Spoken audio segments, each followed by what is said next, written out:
Alrighty, welcome back. We are about to jump in adding interaction to our chunk. That's the ability to add nuggets, erase nuggets, change the material on nuggets, and identify nuggets. We are going to do this with, basically with our camera, with our character camera. A few things that we need to look at first. With our nuggets, you'll notice that the nuggets kind of invade each other's territory in these areas. That's a horrible straight line. But what we're going to do is we're going to cut off each nugget's territory by rolling row and column. So this area actually will be in this column and so forth. And this will be this column. And with that, we're really avoiding a big problem. You get used to it very quickly, but the major reason you get used to it, we're going to get used to it, is that we are going to have a preview of where we're placing the nugget. We're going to have another nugget floating around up here that follows our mouse, that will be level with the ground, that will be where we're going, that will be where we're executing our operation. So let's jump over to Visual Studio. First thing we need is a new enum, one enum, so we can state what mode we're in. So none is needed because we sometimes don't want to edit. Material, place, in erase, in identify.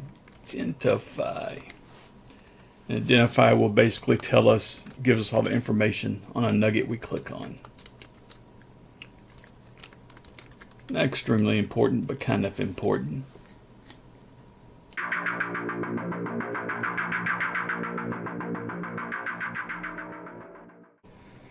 Next up, we need some place to store our preview mesh. And that's simple. We're just going to create a game object whenever we're not in none mode. And when we go to none mode, we'll delete the game object. And we need a preview material. Okay. So jump down to our base shape. And we're going to create a new evaluate function. This one will be called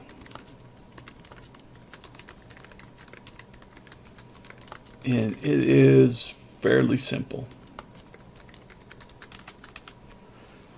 Wrap it in a try catch.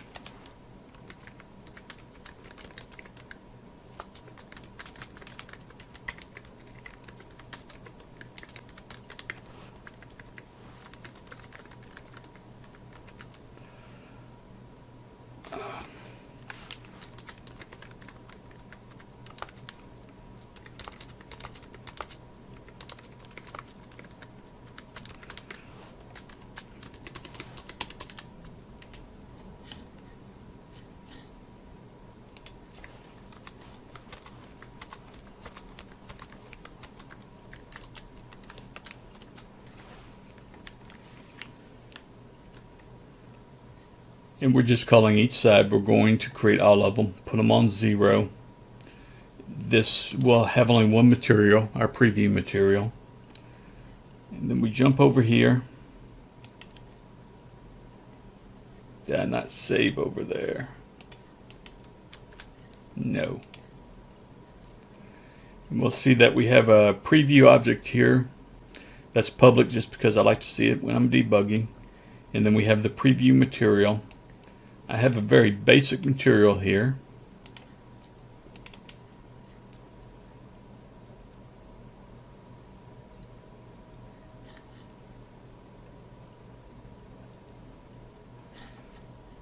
It's white. That's so we can tint it. Whatever color we put, that tints it. And the background's transparent. And this is at 0.25 or 25% of the width and 75% of the width. This is a 64 by 64 PNG. Having a little bit of trouble with the transparencies, but no worries.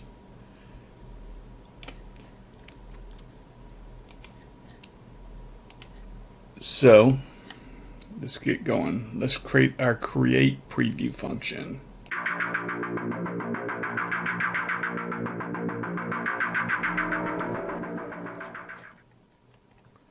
All right, create preview, just pop it underneath get neighbors.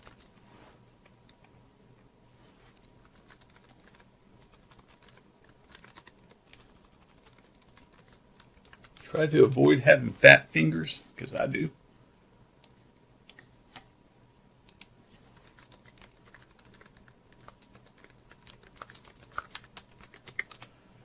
Create a E results, just like when we're creating our mesh. Initialize it to one material, and we'll give it a vertex limit of 2400.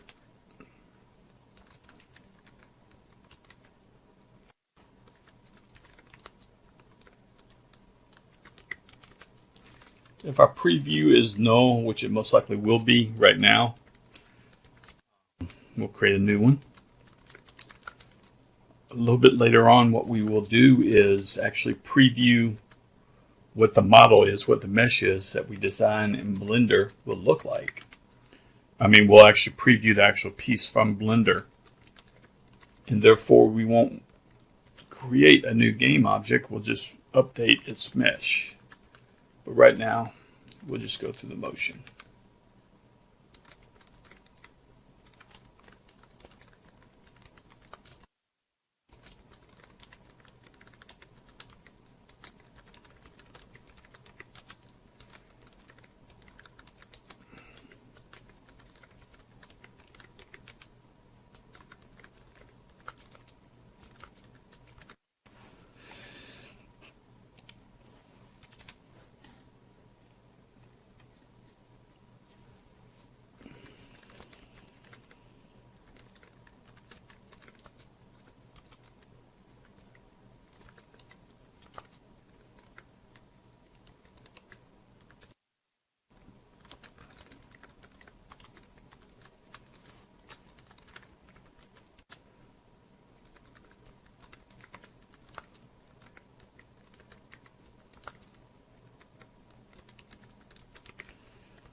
So just like in our post evaluate,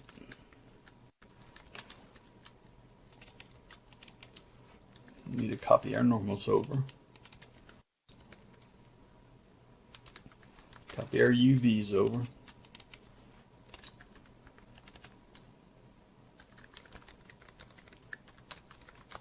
Since we only have one material,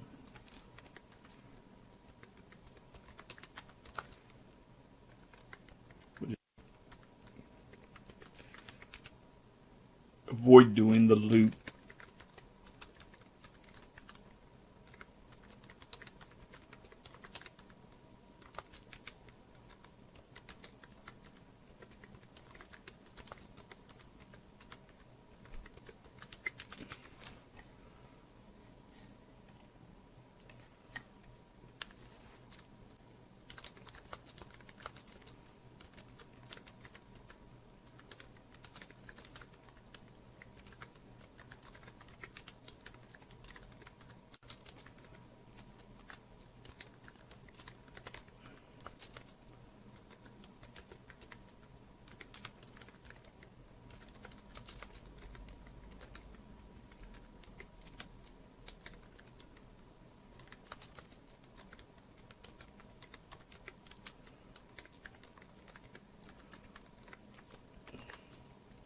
We're not even going to worry about tangents.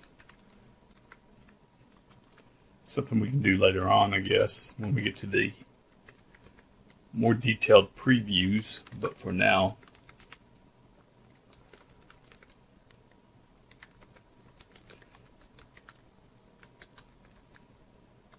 There really won't be any roughness there on our smooth model to worry about. And that's the basics of our Create Preview.